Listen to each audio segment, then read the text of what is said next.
I want to know all of me. I want to know every part. I want to see everything that's happened that I've missed these past few years.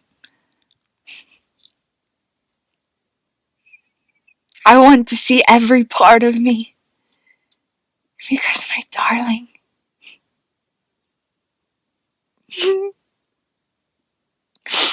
you are divine perfection.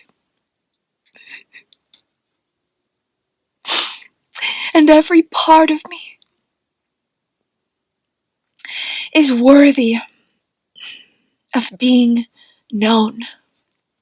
Known, that's always what we have tried to be to us for the Finns. I know that there's a lot of secrets inside of my brain that want to be known. I know it.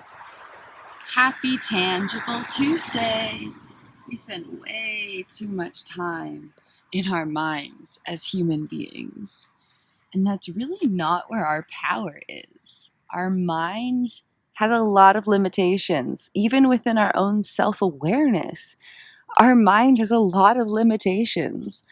But when we can get into our body and be present with our sensational feelings, we actually reclaim aspects of ourself and aspects of our power. And that's a beautiful place to be. Because then we get to witness everyday magic on a whole new level. If my mind was busy and I was focused on that, I never would have noticed these magical ladybugs. I never would have had this opportunity to just have a renewed sense of presence with my day. This is an example of our two brain hemispheres. Both produce beautiful flowers, yet each holds their own unique qualities and attributes. And within, beyond what we see, lie the neurobiology of our two brain hemispheres. We just did our circular first version of the Personal Dimensions meditative mirror exercise on Freedom from Fear Friday, Freedom Friday. It was like a really good vibrating, tingly feeling that started in my inner ear and extended inward into my lower parts of the brain, and then extended downward through my spine, and then went all the way down to my legs. So there was almost like a shudder, but like a tingly, good sensational feeling shudder, almost like when you're getting tickles. Instead of it being in one location, it's going through my entire nervous system, and I could feel my muscles relax, and I could feel my mind slow down, and it felt like my eyes wanted to close and not wake up. It was like a full body relaxation feeling as we did this exercise. Normally there's a lot of shifts or so much going on and then nothing, and it's hard to track the observations, but we're all together right now, and so we can kind of track things a little bit better and articulate things better. And there's something legit going on. Light rays. Something legit going on through this exercise, and I'd like to explore it more. The other fascinating thing is how when it was in the upper right, I can see two faces. Sometimes I see 3 eyes, sometimes I see 4 eyes, and sometimes I see 2 whole separate faces with different eyes. This is something very real, and it's something that my brain is doing, and I'd love to find out what it is. So the inner ear is all balance, particularly connected with the 8th cranial nerve, which is the vestibular cochlear type thing. Scary that we can't remember. The specific thing is how it's very much implicit sensations. I might be able to remember a single texture or smell, but I can't remember the fact that I was a person having a physical experience.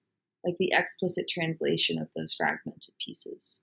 I just want to be able to do who I am. That's what I'm going to do. I hope it. It's fun. I don't want you to go feed stuff, too. No, it's okay. I get it.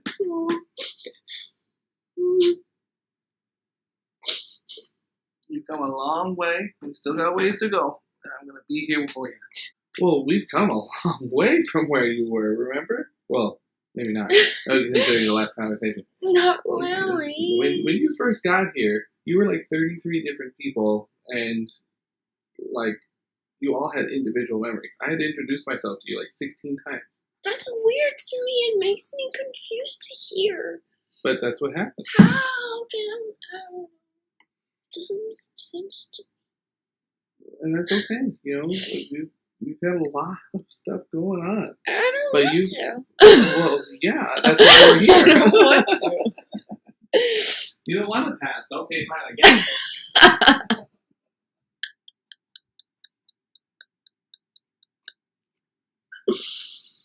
My theory is that my experience of consciousness, core aspect of it, from the times when we were not creating explicit memories, was due to the flow or lack of flow within the cerebral spinal fluid. I'm sitting here, I'm having this dissociative experience. I'm not a real person. My thoughts are fragmented. I'm having a hard time observing them. What my eyes are seeing aren't really connecting with what I'm feeling in my body or what I'm experiencing in my mind. My body is struggling to understand itself because this stuff really only makes sense when we're perceiving it through that mental interpretation of awareness. And so my body's just kind of out here on its own.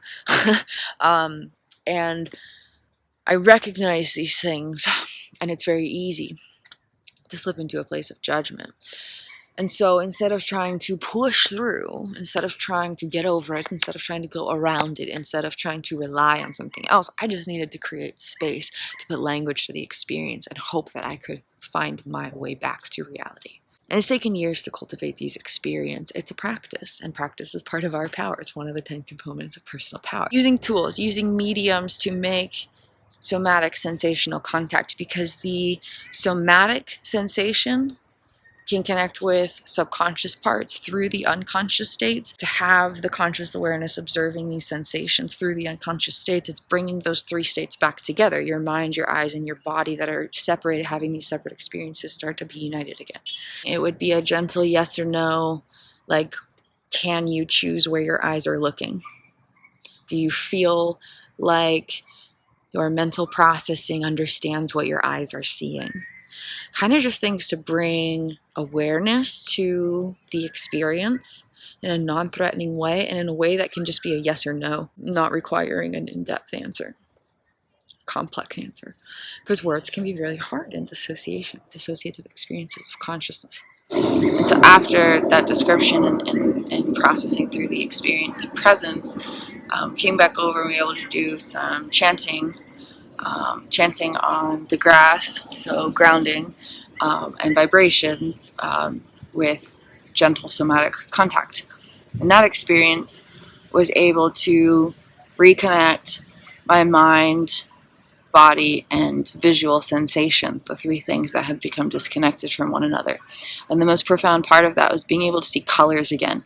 Like, I wasn't even able to, I couldn't consciously understand the colors I was seeing. And so when that comes back, that's a very vivid experience. Like, colors suddenly exist where they didn't for quite a while, but you didn't really know that because there wasn't language for the experience of it. And I create space to take radical action, not from a place of stress and needing to get things done and overthinking, but from a heart-centered space of a desire to share my truth with the world.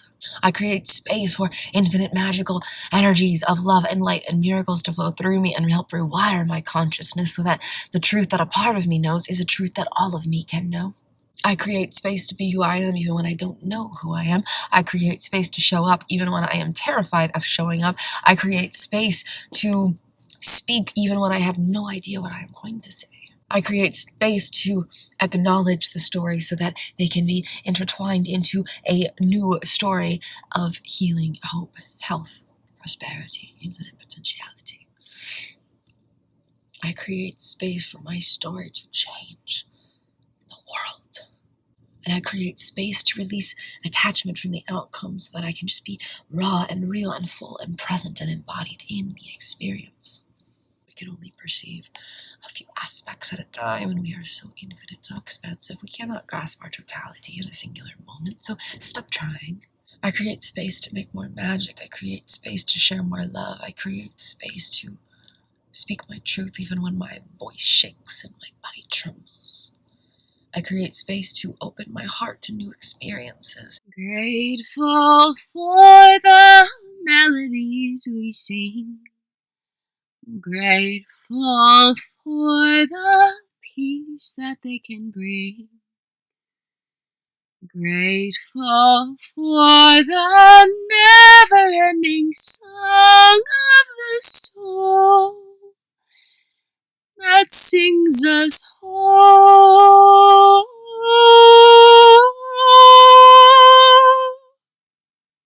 Staying heart-centered is really what life is about, though. And the things that we do from our intellect, from our mind, should only be inspired from heart space. Because if we leave our heart space, then our reason for why we're doing the things we do becomes lost, and then we're just human doings. We're not human beings. Our heart space is how we know that we are a being. Our heart space is our true identity. Our heart space is the root of all miracles in our consciousness. Our heart space is the one